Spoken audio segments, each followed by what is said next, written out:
ஆன்மீக நண்பர்கள் அனைவருக்கும் அன்பு கலந்த வணக்கங்கள். இன்றைக்கு நாங்கள் ஆன்மீகம் சம்மந்தமான பதிவில் பார்த்தீங்கன்னா வீட்டை கட்டி முடிக்க பரிகாரம் என்னன்னு சொல்லி பார்க்கலாம். சொந்த வீடு கட்டணும் அப்படின்னு சொல்லி பலரின் வாழ்நாள் கனவுன்னே சொல்லலாம். ஆனால் சில சமயங்களில் கட்டுமான பணிகள் பாதியில் நின்று போவது, நிதி நெருக்கடிகள், எதிர்பாராத தடங்கல்கள் அல்லது பிற காரணங்களால் இந்த கனவு காணல் நீராகி விடுவது உண்டு.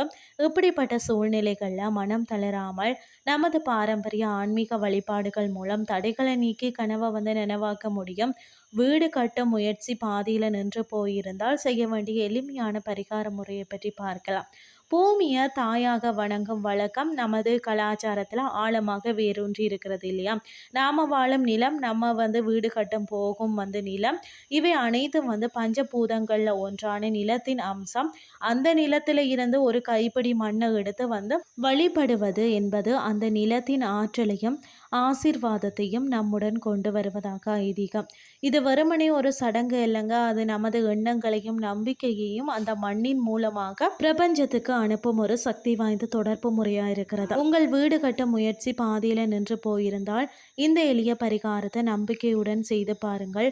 அதாவது உங்களுடைய சொந்த நிலத்துல வீடு கட்டக்கூடிய இடத்துல இருந்து ஒரு கைப்பிடி மண்ணை எடுத்து கொள்ளுங்கள். இது வீடு கட்டுவதற்காக ஒதுக்கப்பட்ட நிலத்தில் இருந்து எடுக்கப்பட்டதாக இருக்கணும். ஒரு புதிய சிகப்பு நிற துணியை எடுத்துக்கொள்ளுங்கள். சிகப்பு நிறம் பார்த்தீங்கன்னா செவ்வாய் பகவான், முருகன், தைரியம், சக்தி, செழிப்பு மற்றது சுபத்தன்மை குறிக்கும். அந்த மண்ணுடன் ₹1 நாணயத்தை சேர்த்து வச்சு கொள்ளுங்கள். ₹1 நாணயம் அள்ள அள்ள குறையாத செல்வத்தை, புதிய தொடக்கத்தை குறிக்கிறது. மண் மற்றது நாணயத்தை சிகப்பு துணியில வைத்து ஒரு சிறு முடிச்சாக கட்டுங்கள். இந்த முடிச்ச உங்கள் பூஜை அறையில சுவாமி படங்களுக்கு முன்னால வைக்கணும். தினமும் காலையில் பூஜை செய்யும் பொழுது இந்த மண் முடிச்ச தொட்டு வணங்கி வீடு கட்டும் தடைகள் நீங்கணும் அப்படின்னு சொல்லி, பணி விரைவில் நிறைவேறணும் அப்படின்னு சொல்லியும், அதாவது மனமுருக பிரார்த்தனை செய்யணும். உங்களால் முடிந்தால் தினமும் சிறு கைப்புறமேற்றி வழிபாடு செய்யலாம். நம்மளுடைய வாழும் நிலத்திற்கு ஒரு உயிர் உண்டு. அதில் இருந்து எடுக்கப்படும் மண்ணை வழிபாடு செய்தோம்னு சொன்னால் அந்த நிலத்தின் சுப சக்தியை நாம் ஏற்கிறோம்.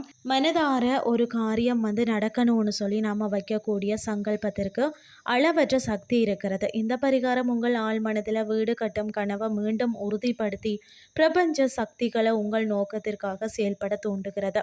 சிகப்பு நிறம் செவ்வாய் கிரகத்துக்கு உரியது. செவ்வாய் பூமிக்கும் கட்டுமானத்திற்கும் காரக கிரகம். செவ்வாயின் அருளை பெற இந்த சிகப்பு துணி உதவுகிறது. அதே மாதிரி ₹1 நாணயம் செல்வத்தையும் ஸ்திர தன்மையையும் குறிக்கிறது. இது வீடு கட்டுவதற்கு தேவையான நிதி ஆதாரங்களை ஈர்க்க உதவும். தினமும் இந்த முடிச்ச வழிபாடு செய்தீங்கன்னா உங்களுடைய நம்பிக்கை வலுப்பெற்று நேர்மறை ஆற்றல் பெருகும். இதுவே தடைப்பட்ட காரியங்கள் வெற்றிகரமாக முடிய வழிவகுக்கும். நம்பிக்கையுடன் முயற்சி செய்யுங்கள், நிச்சயம் நல்லதே நடக்கும் என்ற தகவலையும் கூறிக்கொண்டு இன்றைய ஆன்மீகம் சார்ந்த பதிவை நிறைவு செய்து கொள்கிறேன்.